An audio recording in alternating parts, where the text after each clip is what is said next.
Okay, class. So back to AREC 173, Plate, Planet, and Society. Still on Module 2, and Module 2 being an introduction to concepts from economics and behavioral sciences that we'll use in analysis of agriculture and food issues.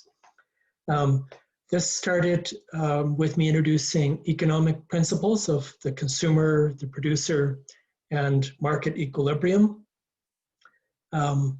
And that led us to an analysis of the implicit assumption, ethical assumption of utilitarian economics, and that is that a solution that maximizes total well-being of a society is an ethical situation. Rawls still takes a utilitarian approach, which is that people get utility or happiness from consuming stuff. His notion, his additional notion of ethical notion is about fairness, and he has these two principles, the equilibrities principle and the difference principle that underlie that. We then kind of broaden out to a broader view of ethical principles in society and ethical challenges in agriculture and food. Now I'm going to take you to kind of how can we bring some of these things to bear, these concepts to bear in analysis of policy with a discussion about policy framing. I have two mini lectures that will follow this. So I'm going to share my screen with you guys. Okay, so policy framing, and the case we're going to consider is raw milk, the sale of raw milk in primarily the United States, but also there's a Canadian part of this.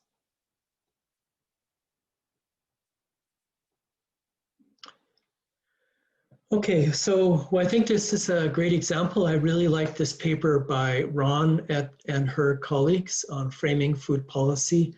I think it helps us to understand what is policy framing and how it links to the issues we just covered on ethics. It's an interesting food debate. It's not as important as many other things that we'll consider, but it's still interesting. It shows how food policy is a multi-scale or multi-level phenomena. It teaches us something about the power in food systems and how decisions are made in food systems, issues about trust in the food system. It also, I think, helps us introduce an important thing, which is that all of us be critical in the way we read and reflect on things that we read, and an interesting use of media analysis. So this first mini lecture then is sort of, I'm just going to give you some background on this raw milk controversy. And here's Michael Schmidt from Glen Cotton Farms, who in Durham, Ontario, southern Ontario, relatively near to Toronto, where he produces milk and supplies raw milk or unpasteurized milk to 200 raw milk consumers, many of whom are living in Toronto. He has been for the last, 30 years now, at least, on a push to allow the direct sale or the direct distribution of raw milk to Canadian consumers. We have a regulation. This is regulation he's responding to. This is 1990 regulation that no person shall sell memory secretions or milk unless it has been pasteurized.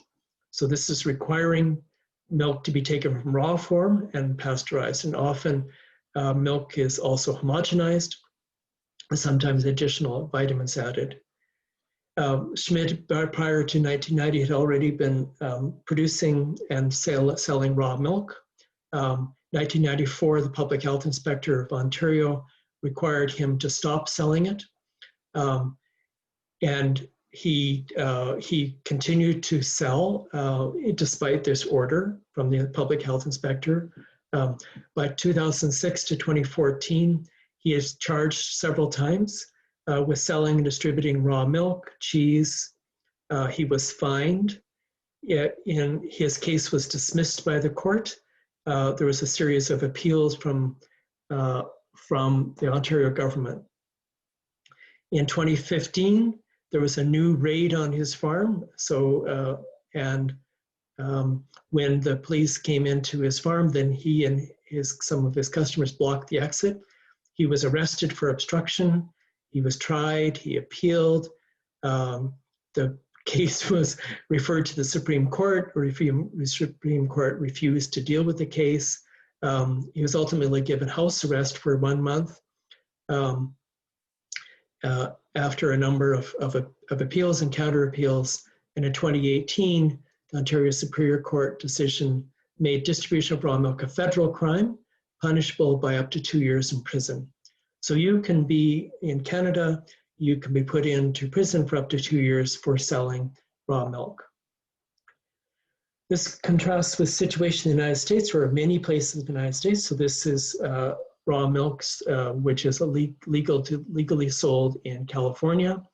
2 types of raw milk, which I'm comparing to the processed milk that we are mostly on supermarket shelves in Canada, the only milk which is allowed to be sold anywhere in Canada. So what is this story about raw milk or pasteurized milk? Pasteurization, as you may likely know, was discovered by Louis Pasteur in 1856. Some years later, then it was primarily for the wine industry at that point. Some years later, it became being used at a larger scale with milk. Ontario was the first Canadian province to require milk pasteurization in 1938, when there was large numbers of people who were getting sick from foodborne illnesses. Michigan required pasteurization in 1948, so 10 years later. So why? What's with the big push with pasteurization? Pasteurization was found to reduce incidence of foodborne illnesses. Earlier in this century, the production practices are much different now. Still, a recent review by Mangai et al. Found that outbreaks of foodborne illness were higher in states that had relaxed the sale of raw milk. So in the U.S., it's policies which is set from state to state. And Mangai et al. Found that there were higher incidence of outbreaks of foodborne illness in states that had allowed sale of raw milk, though no deaths.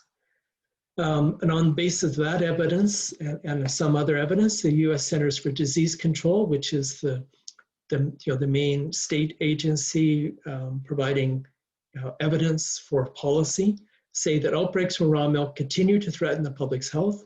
You should only consume pasteurized milk and milk products. And that certainly is consistent with the public health messages in Canada. And in Canada, that public health message is translated into law for the whole country. On the other hand, so that's sort of on the one hand, these are public health benefits. On the other hand, they're perceived to be public health benefits of raw milk. The charge for this is led by this Weston A. Price Foundation, and this is their statement. The truth is that there's far more risks from drinking pasteurized milk than unpasteurized milk. Raw milk contains healthy bacteria that inhibit the growth of undesirable and dangerous organisms. Pasteurization greatly diminishes the nutrient content of milk. Homogenization has been linked to heart disease and atherosclerosis. Since 2007, more US states have removed restrictions on sale of raw milk, often after protracted lobbying from both sides. So this narrative that the Weston A. Price Foundation has put out has tended to win the day in state after state where this has been debated, with public health authorities at the states usually arguing in favor of pasteurization, and a small number of people arguing for the ability to drink unpasteurized milk, making these cases about the health benefits of unpasteurized milk. So it's claiming that because of this sort of healthy, contributing to good gut health, the people who drank raw milk were less likely to get asthma and allergies. This is the state of play as of January 2019, and things have changed a little bit since then. Places where raw milk is allowed to be sold in retail stores are shown in green, so most of the Western United States and some of New England. Places where farmers can sell to consumers, but only directly, not through retail, are shown by all the blue states here. Herd shares are legal in these yellow states, and that is somewhat similar to what Michael Schmidt was doing in Ontario, is herd share, where the 200 members of his cooperative are seen as kind of co-owners with him of the cows. And then just a few states, or maybe just one state where raw milk cannot be sold legally in any way. So the red is in New Jersey, and that is similar to all of Canada. So Canada would all be shown as red in this map. So what's the science tell us? So the studies that I was able to find, so the reviews of the evidence that I found were these three, these first two.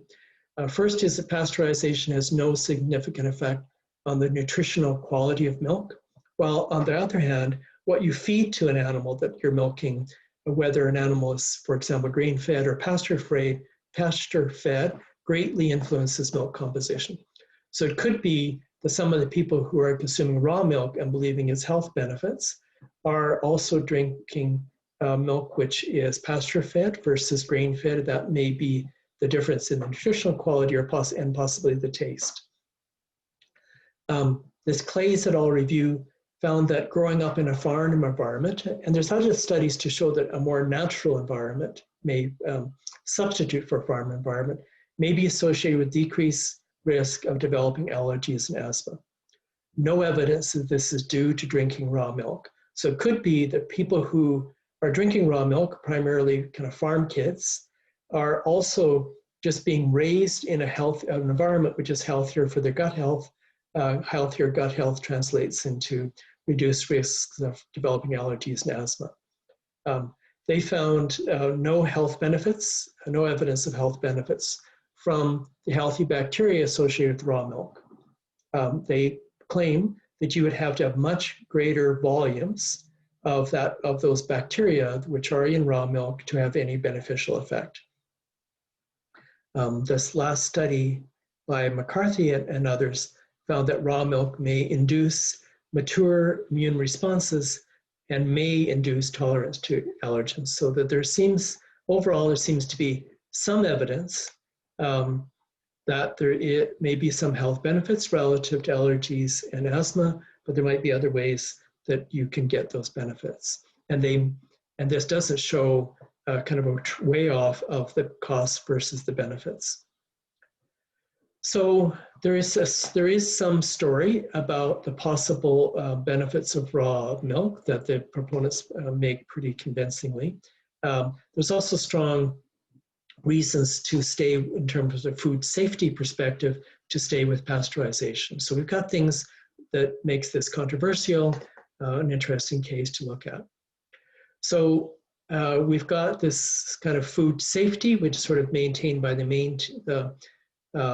mainstream food safety channel, is that with there are food safety benefits of raw milk, versus the right to choose argument about raw milk. When people believe that there are these benefits, then they should have the right to make their own food choices.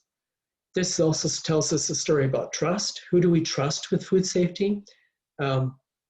If there is an outbreak of foodborne illness, are we blaming individual farmers or local industry, multinationals or governments? And who do we feel is most trustworthy? And then the other story here is the raw milk story and sort of the policy framing. So there I'm just going to take a break and come back with a second mini lecture where we get into the policy framing material more specifically.